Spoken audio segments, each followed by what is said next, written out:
You don't need a reason to feel uneasy around someone. Your soul knows what your mind hasn't figured out yet. Energy is the one language that can't be faked, and if you listen closely, it always tells the truth. In a world where words can be rehearsed, masks can be worn, and actions can be carefully calculated, there is one thing that cannot be hidden: energy. You've been in a room with someone who said all the right things, but made you feel uneasy. You've smiled at someone while feeling a strange tension underneath their warmth. That is the unspoken reality of life. Energy always tells the truth, even when words are used to deceive. Words can lie, actions can be manipulated, but energy never lies. You don't need a degree in psychology to read people. You just need to pay attention to what you feel in your body when you're around them. Do you feel relaxed or do you feel on edge?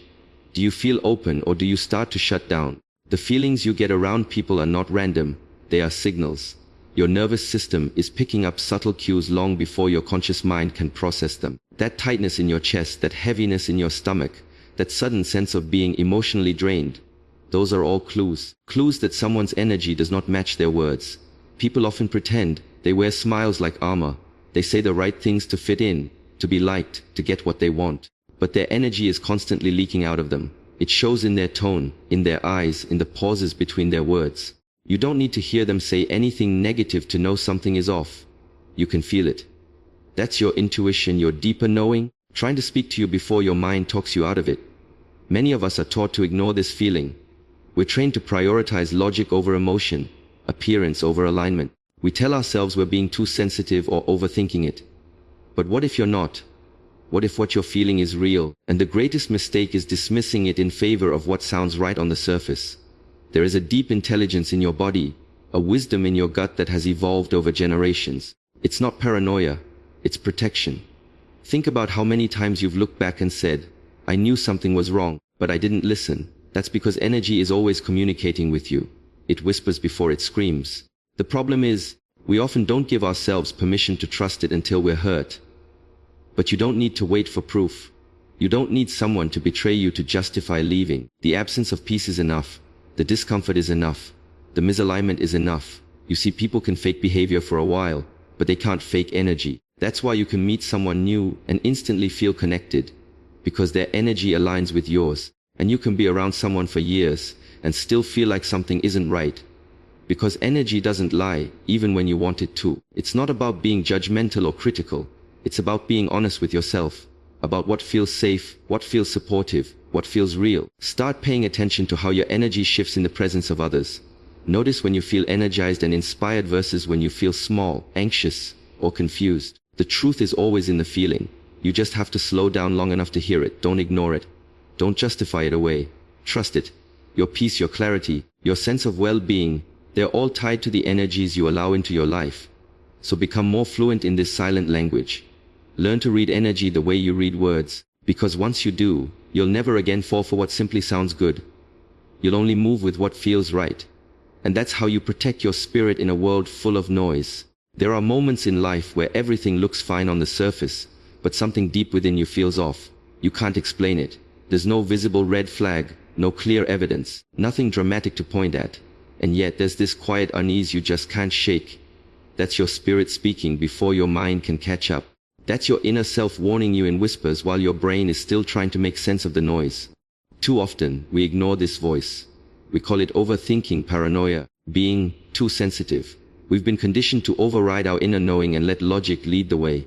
But your spirit isn't bound by logic. It doesn't need facts or bullet points to sense what's wrong. It doesn't analyze, it feels. And that feeling is often the very first signal you'll get that something, or someone, is not in alignment with your peace. Gut feelings are not weaknesses. Inner tension is not drama. These are messages from your deeper intelligence, the part of you that's connected to something higher, something more ancient and intuitive than your conscious thought. Your spirit is your compass. It detects vibrations long before your mind translates them into reason. It's the part of you that senses dishonesty in a smile, tension in silence, darkness in charm. You don't need to wait for betrayal, heartbreak, or chaos to confirm what your soul already told you in a quiet moment. Think about how many times you've looked back and realized you knew all along. You had a hunch, a discomfort, a lingering doubt. But instead of listening to it, you brushed it off. You gave people the benefit of the doubt. You convinced yourself that you were imagining things. And later, when the truth finally came out, you were left not just with the pain, but with the regret of not honoring your first instinct. That's not a coincidence. That's proof that your spirit knows before your mind does. This inner knowing isn't magical thinking, it's rooted in real energy. Every person, every environment, every interaction carries a frequency. Your spirit reads that frequency before your brain can make a story out of it. You walk into a room and instantly feel tension, even if no one says a word. You meet someone and feel drained afterward, though they were smiling the whole time. That's not your imagination. That's your intuition doing its job. The problem is, we live in a world that glorifies logic and dismisses intuition. We are taught to gather proof, seek data, wait until things make sense. But by the time it makes sense to your mind, it's often too late. The damage is done.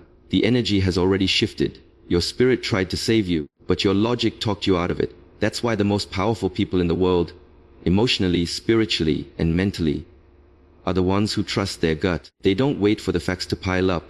They move based on alignment, not approval. To live in alignment means to honor the unseen, to respect the internal signals more than external opinions, to listen closely when something inside you whispers, "This isn't for you," even when everything on the outside looks perfect. That kind of self-trust is a form of spiritual intelligence. It doesn't mean you'll always be right, but it does mean you'll always be protected. Because even when your mind is fooled, your spirit never is. Your life gets clearer the moment you stop arguing with your intuition. You don't have to justify what you feel. You don't need a long list of reasons. If your spirit is unsettled, that alone is a reason to pause, reflect, or walk away. Trust it, respect it. Because the more you honor your inner voice, the louder and more accurate it becomes. Your peace depends on it. There's a certain truth that doesn't come through words. It's found in the spaces between them. It's in the silence, the stillness, the energy that lingers when no one is speaking. And if you pay close enough attention, you'll start to realize that silence never lies. While people can craft beautiful sentences, convincing apologies, or polished explanations, their silence is raw, unfiltered. And it's where the truth reveals itself. People are trained to say the right things, to smile when necessary, to nod in agreement, to apologize without meaning it. But there's something about body language, energy, and unspoken presence that words can never cover up. You walk into a room and feel the tension, even if no one speaks. You sit beside someone and feel at ease, without a single word exchanged. Or you say something vulnerable, and the silence on the other side of the conversation speaks volumes louder than any verbal response ever could. That's energy. That's presence. That's truth unspoken. We've been taught to listen to people's words, to wait for proof or clarity in what they say. But the truth often comes before the mouth even opens. It's in how they look at you, how they pause, how they avoid your eyes or lean in too quickly. It's in the way their body either softens or stiffens around you. These are signals the soul picks up long before the brain analyzes them. Because the body doesn't lie. The energy doesn't lie. Silence doesn't lie. You can hear it when someone's "I love you" doesn't match their actions. You can feel it when someone is smiling, but something in their presence feels cold. You can sense when someone is pretending to care, giving you just enough attention to keep you around but not enough to be real. And all of this becomes crystal clear in silence. Because in silence, performance disappears, the mask drops. And what's left is the truth of who they are and how they feel. This is why the most intuitive people don't rush to respond. They observe, they let the silence do the talking.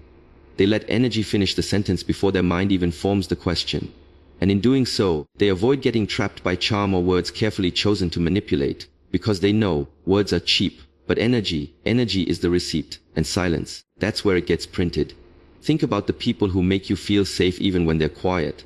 The ones whose presence alone is calming, reassuring, warm. Then think about the ones whose silence feels cold, distant, full of hidden tension. That contrast is everything. It teaches you that the truth isn't always loud. Sometimes the truth is in the quiet moment after an argument, the pause before a reply, the way someone shows up, or doesn't, when you need them most. Learning to read silence is one of the most powerful emotional skills you can develop. It allows you to protect your energy, to avoid being fooled by sweet talk, to sense intentions without needing to hear them. You don't need someone to confess what they feel. You just need to be still long enough to let their silence say it for them. This isn't about being suspicious or overanalyzing. It's about trusting that you don't need constant explanation to understand people. The truth is always present, and the people who truly care, their silence will feel safe, their energy will feel grounded, their presence will feel real. You won't feel like you're guessing or walking on eggshells. You'll feel peace. So stop searching for answers in words alone. Start listening with your soul. Let silence guide you. Because when you do, you'll stop falling for the noise. and start trusting the truth. And the truth has always been there, in the silence. There's a quiet moment before every heartbreak, every betrayal, every disappointment. A moment where your spirit whispered, something isn't right. But most people don't listen. They brush it off, overthink it, rationalize it, or convince themselves they're being too sensitive. But the truth is, those subtle feelings, the anxiety, the emotional exhaustion, the constant confusion, are the signs. They're the signals your body and soul send long before the damage becomes undeniable. It doesn't take a catastrophic event to validate your need to walk away. You don't need someone to cheat, explode in rage, or openly disrespect you before you decide your peace is worth protecting. Often, the most harmful situations are the ones that come dressed in politeness and subtle manipulation. They're the people who smile but make you question your worth. The ones who never hit you but constantly lower your spirit. The ones who don't scream at you but gaslight you until you doubt your own memory. And in all of these cases, the signs are always there, in how you feel. Anxiety around someone is not a coincidence. It's not something to ignore. If you have to mentally prepare yourself every time you're about to see them, if you leave every conversation feeling drained or unsure of who you are, that's not connection. That's damage. And yet we cling. We make excuses. We tell ourselves we're overthinking, that maybe they're just going through something, that we should be more patient, more forgiving, more understanding.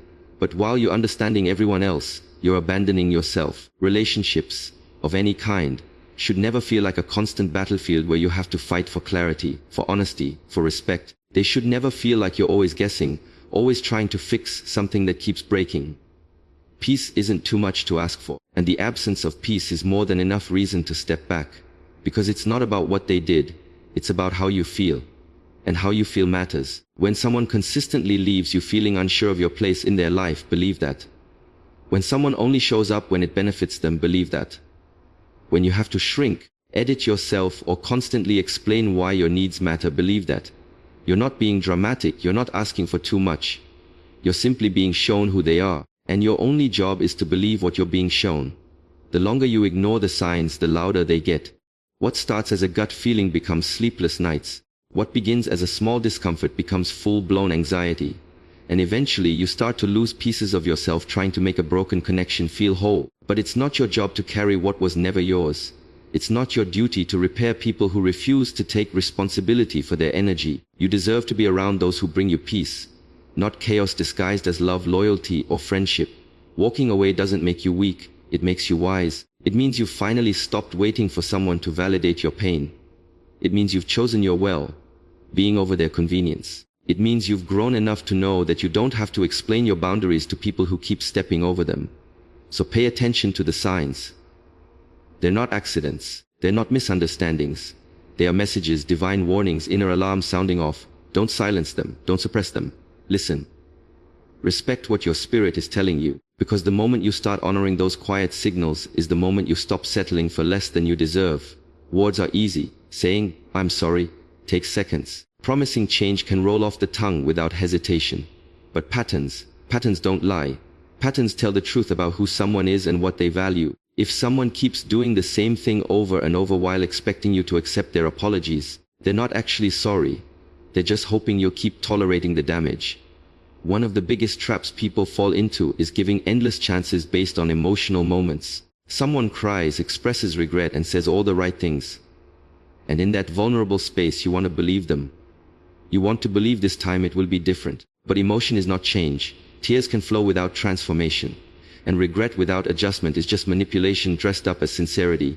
If you want to know who someone is, don't just listen to what they say when they're caught. Watch how they behave when they think you're no longer watching. The reality is, true change doesn't come from a single apology. It comes from repeated effort, from uncomfortable accountability, from owning actions and actively doing the work to grow. It's not glamorous. It's not about one powerful speech or one emotional plea. It's about daily choices to break the pattern, to show up differently, to prove with consistency that the lesson has been learned. Real remorse is quiet. It's consistent. It doesn't need constant reminders or second chances. It just shows up and does better. When someone keeps breaking your boundaries and then apologizing, that's not love. That's control. When someone keeps lying, keeps hurting, keeps disappointing you, and each time wraps it in an apology, they're not healing the wound. They're deepening it. And over time, you start questioning your own strength, your own worth. You start wondering if maybe this is just what love looks like. But it's not. Real love doesn't require you to suffer through repeated harm just to prove your loyalty. You deserve relationships that don't need constant forgiveness to function. You deserve consistency, reliability, truth, not just reactive apologies when things fall apart. And the only way to protect your peace is to stop giving weight to words that aren't backed by action. When someone shows you the same behavior repeatedly, it's not a mistake anymore. It's a decision. And at that point, the only question is whether you're going to keep accepting it. It's okay to forgive people, but forgiveness doesn't mean access. You can wish someone healing and still remove yourself from their chaos. You can believe their apology and still choose not to let them repeat the cycle in your life. Your boundaries are not cruelty, they're clarity. They say, I believe your words, but I will wait for your actions to align before I trust you again. Pay attention to the patterns. If someone's behavior keeps dragging you back into the same emotional place, that's not growth, that's stagnation. If you find yourself constantly hurt and constantly forgiving the same type of behavior, that's not love. That's conditioning. You are not required to stay where your spirit keeps getting bruised. You are allowed to step away from people who confuse your kindness with permission. It's not what someone says in a moment of regret that matters. It's what they do when no one's applauding, when the emotions have faded, when the spotlight is gone. Change is proven in the silence of consistency. If their actions still echo the same pain, then no apology can fix what their pattern keeps breaking. Protecting your energy isn't a one-time decision, it's a daily practice. It's a conscious choice, over and over again, to value your peace more than temporary comfort or external approval. You can't afford to give pieces of yourself away to environments, people, or situations that constantly drain you and leave you empty. Your energy is your life force. Guarding it isn't selfish, it's survival. Every day you wake up, you enter a world that tries to pull you in every direction. People project their chaos onto you. Circumstances test your patience. Environments challenge your sense of control. And if you're not intentional, you'll find yourself absorbing stress, confusion, an emotional weight that was never yours to carry. That's why protecting your energy requires more than just awareness. It demands boundaries. It demands that you stop entertaining what doesn't feed your growth, stop tolerating what disturbs your peace, and stop justifying what doesn't align with your inner truth. You have to be ruthless about what you allow into your space. Not every call deserves a response. Not every invitation requires a yes. Not every opinion needs your attention. You are not obligated to exhaust yourself trying to make others comfortable while you silently suffer. You are allowed to say no without guilt. You are allowed to walk away without explaining. You are allowed to outgrow people, places and versions of yourself that once felt like home, but now feel like a trap. Protecting your energy means listening when your body tightens around certain people. It means noticing when your mind feels heavy in certain conversations. It means honoring the fact that just because something looks good on the outside doesn't mean it's healthy on the inside. Just because someone has history with you doesn't mean they deserve future access. You don't owe anyone continued access to your presence at the cost of your peace. You can't heal in the same environment that made you sick. You can't find clarity around people who thrive in confusion. You can't grow when your spirit is constantly in defense mode, fighting to protect itself from unseen attacks. Sometimes the best thing you can do for your energy is to go silent. Not out of bitterness, but out of wisdom. Sometimes the most powerful move is to disengage, not to win, but to preserve what matters most. Your energy sets the tone for your day, your relationships, and your direction. When it's clean, you feel aligned. When it's scattered, you feel lost. So treat it like a sacred resource. Protect it with boundaries, protect it with solitude, protect it with stillness. Surround yourself with people who pour into you, not those who drain you and expect you to refill yourself alone. Choose environments that inspire growth, not those that breed anxiety. And most importantly, connect with yourself daily, through reflection, silence, prayer, or whatever centers you. Because in a noisy world, your energy is your compass. Peace isn't found by accident, it's created through intention. And that intention starts with protecting your energy before it's depleted. Stop waiting until you're burned out to take care of yourself. Stop waiting for the breakdown to realize you need boundaries. Every day you don't guard your energy, you allow something else to control it. But the moment you decide to put your peace first, not second, not occasionally, but first, is the moment everything changes. Protecting your energy is not about isolation, it's about elevation. It's about choosing what aligns with your spirit, not just your hopes. It's about saying, I'm done negotiating my well-being for connections that cost me more than they give. You have one life, one soul, one energy. Guard it like it matters, because it does. It's not what people say that reveals who they are, it's what their energy brings into your space. Words can be rehearsed, smiles can be forced, but energy never lies. It's the invisible language of the soul, and if you slow down long enough to listen, it tells you everything you need to know. You've always known the truth. In your gut, in your body, in those quiet moments of unease, that discomfort, that subtle tension, that sense of heaviness around certain people. That's not drama, that's wisdom. That's your spirit trying to protect you from what your mind is trying to rationalize. Don't betray yourself just to stay connected to someone who makes you feel disconnected from yourself. You don't need someone to hurt you in obvious ways to walk away. Sometimes the absence of peace is all the clarity you need. You don't need to explain why something feels off. You don't need proof of betrayal to trust your inner warning signs. You just need the courage to honor what you feel, not later but now. People show you who they are not through apologies but through patterns. Real change isn't loud. It's quiet, consistent, and visible. Stop giving second chances to energy that continues to disrespect your intuition. Start giving yourself the loyalty you've given to people who haven't earned it. Protecting your energy isn't selfish, it's self-respect. It's not about being closed off. It's about being spiritually aligned. It's about creating a life where peace isn't a luxury. It's a non-negotiable. You are not here to shrink yourself for the comfort of others or to question your inner knowing for the sake of keeping the peace. You are the peace. So from this moment forward, trust what you feel, not just what you see. Walk away from what drains you, even if it never gave you a good enough reason to leave. You don't owe explanations to anyone who violates your peace. You only owe yourself a life where your energy is protected, your spirit is free, and your intuition is honored. Because energy never lies, and now neither will you.